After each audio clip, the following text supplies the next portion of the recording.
A lot of times, queer people try to do queerness, like cishet people try to do straightness and cissexuality, because we're trying to fit ourselves in a box and kind of overcompensate for our very clear ambiguity. And I think that a lot of cis gay people can kind of, get away with, like, you know, getting themselves to fit in a very, like, clear box. But unfortunately, or fortunately, for a lot of the queer people, for a lot of people for whom their sexuality and their gender are just so ambiguous and beyond words, it is very difficult to, like, be queer like how straight people are straight. And in that lies a lot of power and freedom. Power and freedom, but also deep, deep self-doubt and uncertainty. And we're going to talk about that because that's what we do on this channel. We talk about the things that are difficult about being queer and try to kind of heal that in community. Speaking of community, if you would like to participate in an online community of trans, gender diverse, gender fluid, non-binary people, where we discuss interesting topics related to gender and self-expression and share our triumphs and our obstacles or challenges and how we have dealt with them. And if you're interested in participating in that, Trans Connect is an amazing place for you to be in community. The way that queerness has been taught to us has been through a cishet lens. And so when we start to explore our queerness and be queer and be in queer spaces, we realize that actually maybe we have only understood ourselves from a cishet lens. And that's why we have felt so othered and broken and like we're not good enough.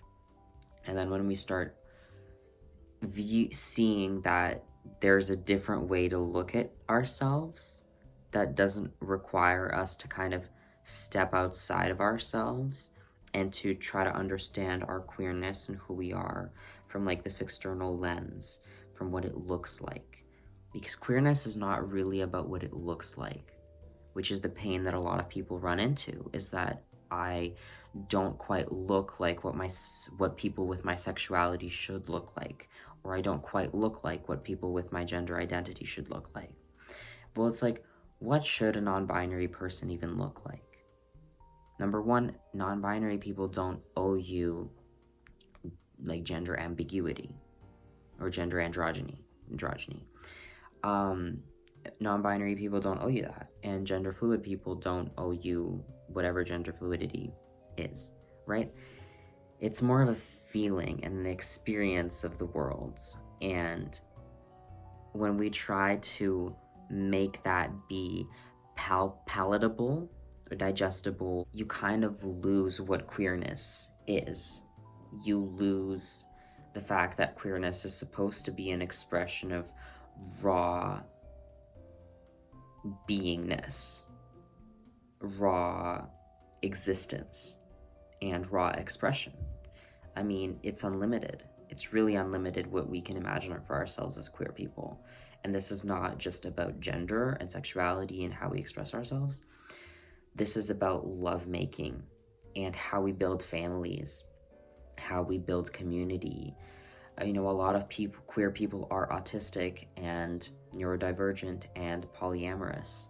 And those are all things that allow us to kind of look at the world from a different lens and see that there is possibility to exist outside of like strong black and white lines. And queerness is hard. Queerness is really hard because we're told that to be valuable, we have to be easily understandable and easily digestible. And also we have to present the same image all the time. Well, for a lot of queer people, our existence and expression changes day to day. Sometimes I look like this, and like this means like a bad bitch, and other times I look like a stoner dude bro. I can't really understand that if I look at it from a cishet lens, because I'm gonna try to like create some sort of rated on a scale of value that is arbitrary. And so I feel like something that cishet people do a lot is they try to replicate the gender that they're given. You know, like women try to really be good women, men try to be really good men. And for queer people, it's like, how do we be a really good queer person? How do we present in a way that is obviously who we are? Like if we're a lesbian, how do we present like we're obviously a lesbian? If we're bisexual, how do we present that we're obviously bisexual? A lot of times when we see other queer people, it's like, oh, I can tell that you're queer, but I can't tell what. And so what happens is we're all looking to each other to try to see like what's the right way to be queer. How do we be queer? Is my queerness queer enough? You know, and I have felt this a lot where I've been like, oh, my identity is just like, it has to look exactly like that, or it's not like the same. When it's like the thing is like every queer person is gonna look different, feel different, experience the world differently, because our queerness is not just about our gender and our sexuality. Often it's at the intersections of other experiences, like perhaps we are POC or Black or Indigenous or disabled or neurodivergent or fat, or we just are at an intersection where it matches, you know what I'm saying. Queerness shouldn't bring you pain in the sense of like, ugh, I'm not good enough to be queer, I'm not a good queer, I'm a bad queer. Queerness should be like, oh, like, I'm queer, I can literally do whatever I want. That's what queerness is.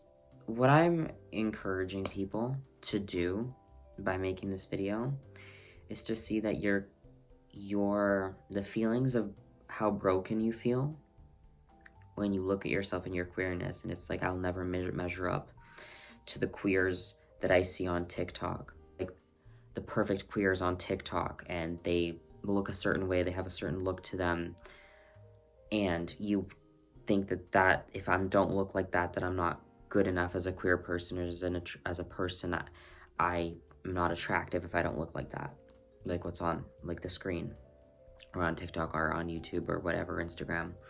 And I think that we have to remember that the internet lies, and it's supposed to make us be overly consumed with our appearances and our looks, so that we like overthink about that instead of actually fucking experiencing life and expressing ourselves through our artistry, and through our self-expression, and through like all these things that we know that we can be. It's not easy at all, but I will tell you that it's worth it.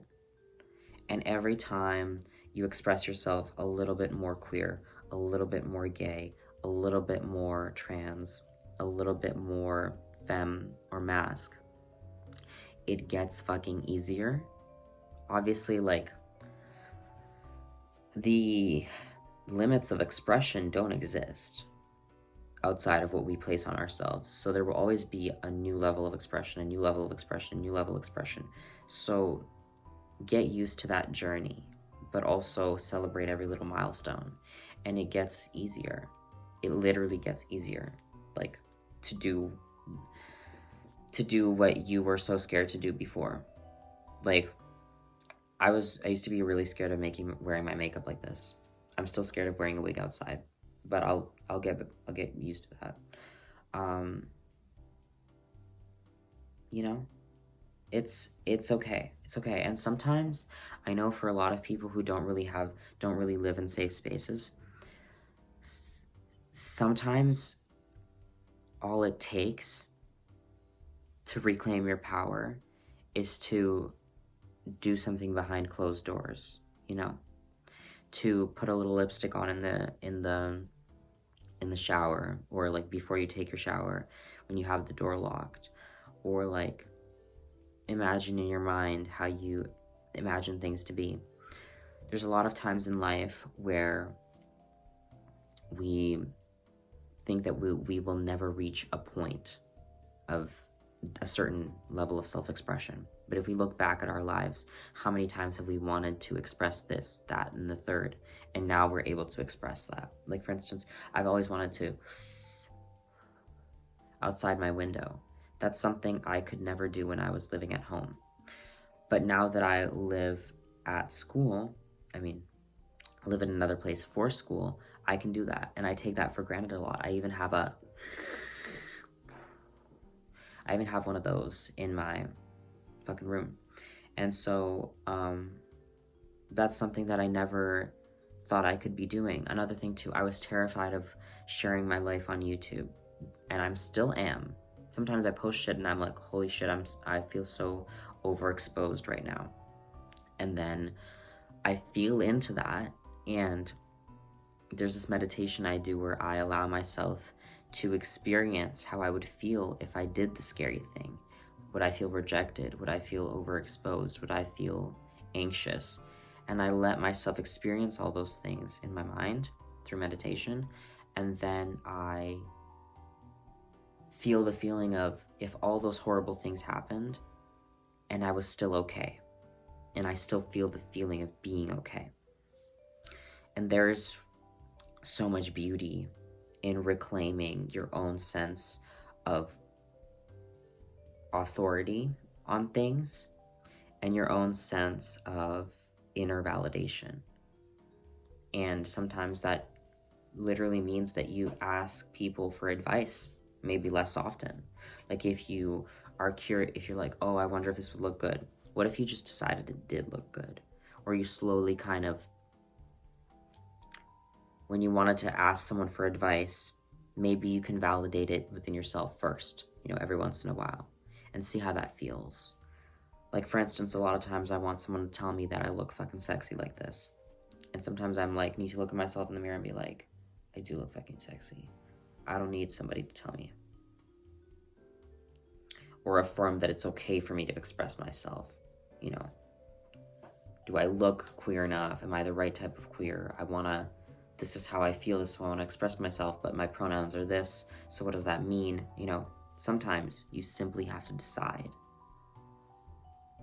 You gotta call your own shots. Gotta call your own shots. Make your own decisions and claims on this world. And show up for your life. And for me, that looks like showing up on the fucking camera. Showing up on YouTube. Showing up on my music, even if I feel like a mess, even if I feel like this isn't going anywhere. I was recently rewatching my old YouTube videos from like a year ago, and I'm like, holy shit, I've literally grown so much in just a year. You're not gonna really notice the changes day to day, but looking back months from now, looking back years from now, all of that hard work will be rewarded. And at the end of the day, queer people deserve to express themselves with joy and not try to always guard ourselves from the worst possible outcome, right? So I'll leave you guys with that. If you're queer, keep living, keep persevering, keep existing as yourself. Shouts out to my queer family. You got this. Queer people at school, queer people at work, queer people on the front lines, queer people disabled as fuck, queer people neurodivergent as fuck, queer people struggling to make it through every day, queer people who can't pay their bills, homeless queer people, unhoused queer people. You got this. You can do this. I believe in you. Fight till the motherfucking end, bitch. Amen.